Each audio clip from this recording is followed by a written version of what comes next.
पर टेक्निक अरहंत भगवानों ने नहीं दिया। जो तीर्थ के नायक होते हैं वो मूल होते हैं, मूल होते हैं। सामान्य केवली के उपदेश सुनने के लिए आप जाओ या ना जाओ, जाओ तो वही मिलेगा जो तीर्थंकर भगवान केवल ज्ञान की बात बोलते हैं। लेकिन इधर जाओ या नहीं जाओ, परंतु धर्म तीर्थ का मूल नायक कौन, ये प्रश्न उठेगा, किसका नाम लोगे? तीर्थंकर भगवान का ही नाम लेना पड़ेगा ना।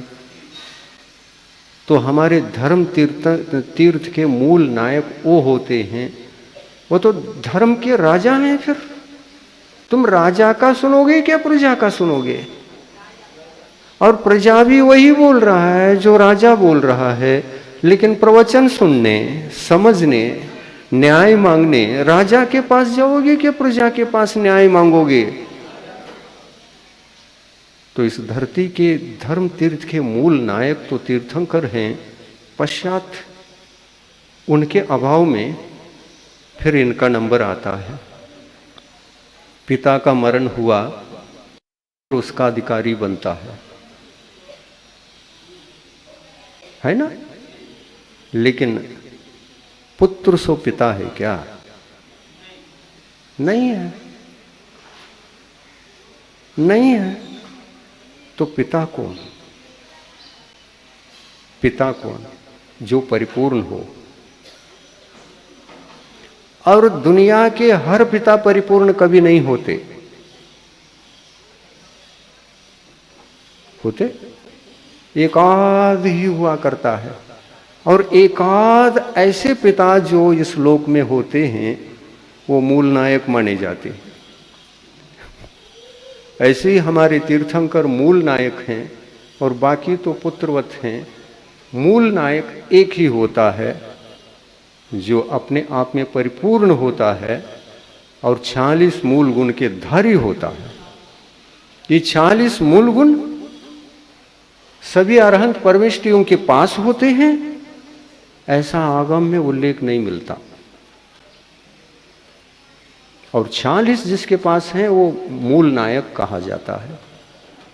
और नमोकार मंत्र को पढ़ते हैं और उसका अध्ययन जब करते हैं, अरहंत परमेष्टि के मूल गुण कितने हैं? तो हम कहते हैं अरहंत परमेष्टि के 46 मूल गुण। तो ये अरहंत कौन? तीर्थंकर है या सामान्य केवली?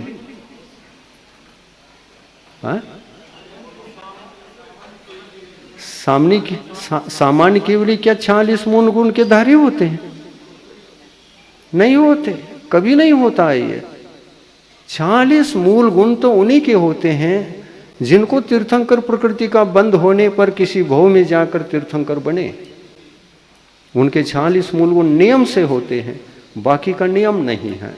तो परिपूर्ण पिता कैसे, परिपूर्ण नायक कैसे, धर्म तीर्थ के कर्ता, धर्म तीर्थ के प्रवर्तक, परिपूर्ण प्रवर्तक कैसे हो सकते हैं?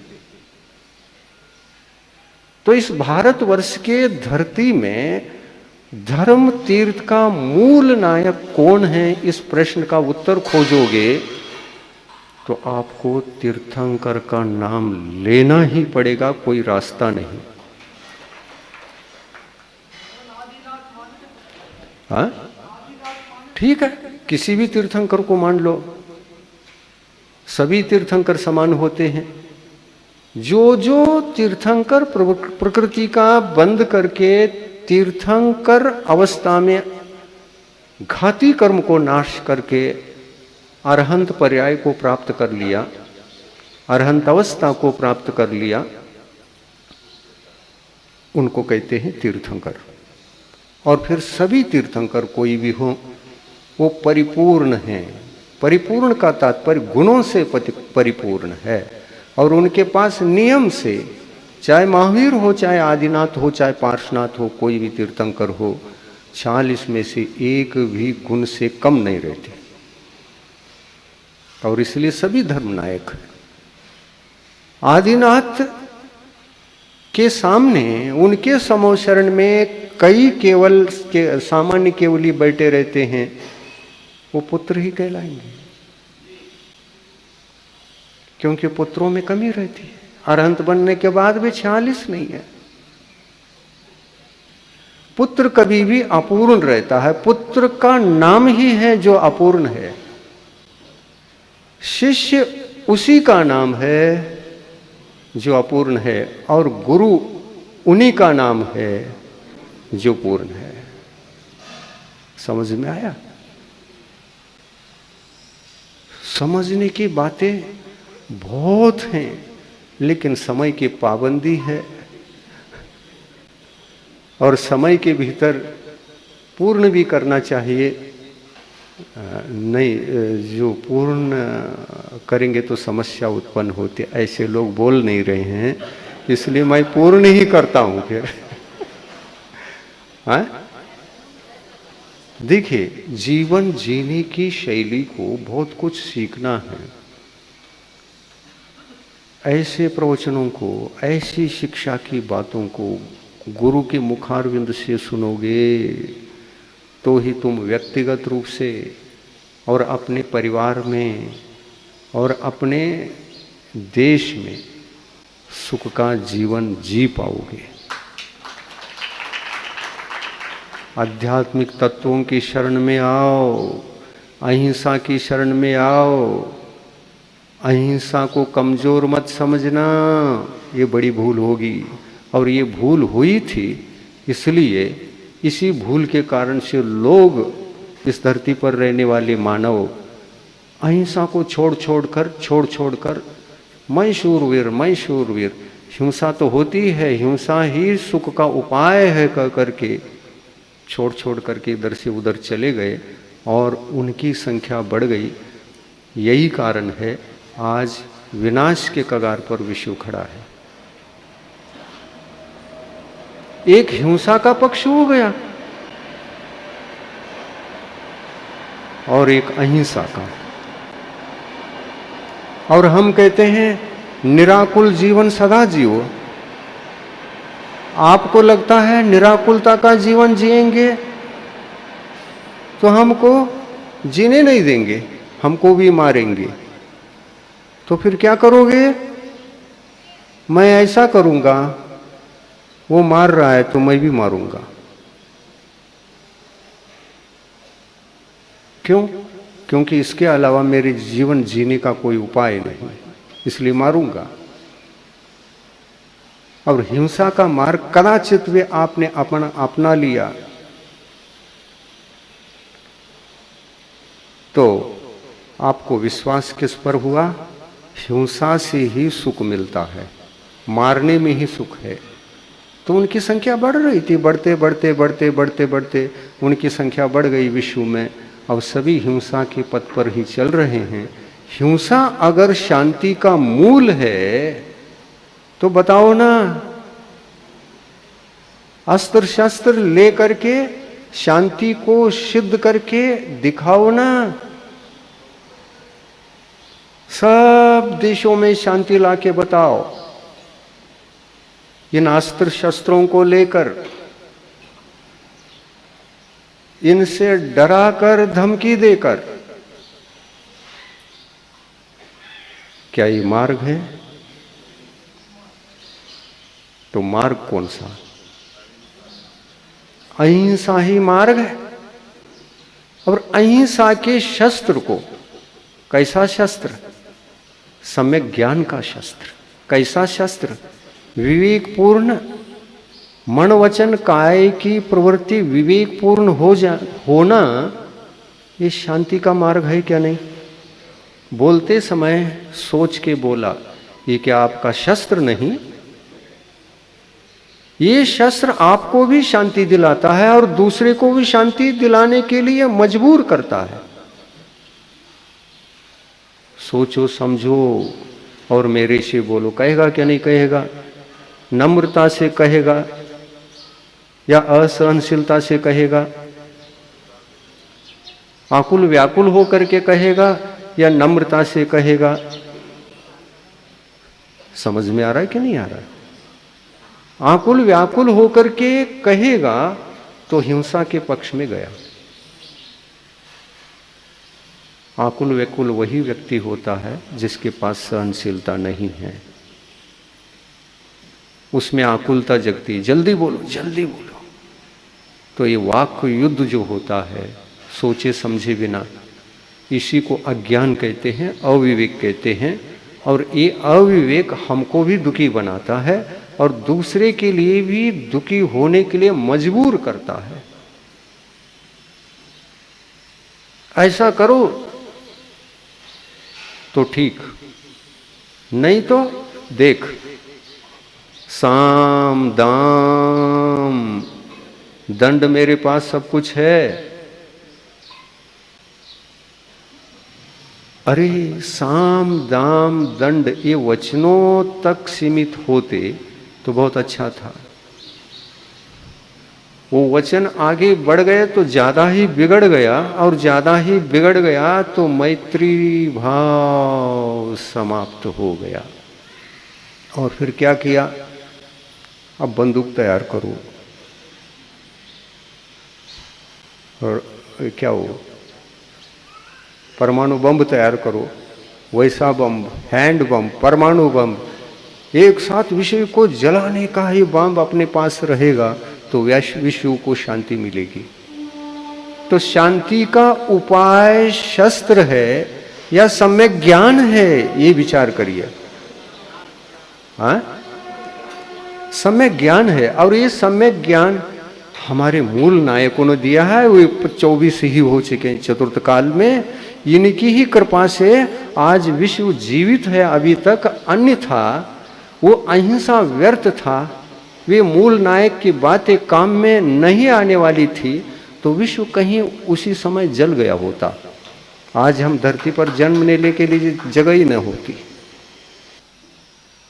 सच्चा मत भी आत्मा के गर्भ से उत्पन्न होता है, और उस सच्चा मत को मत नहीं कहते,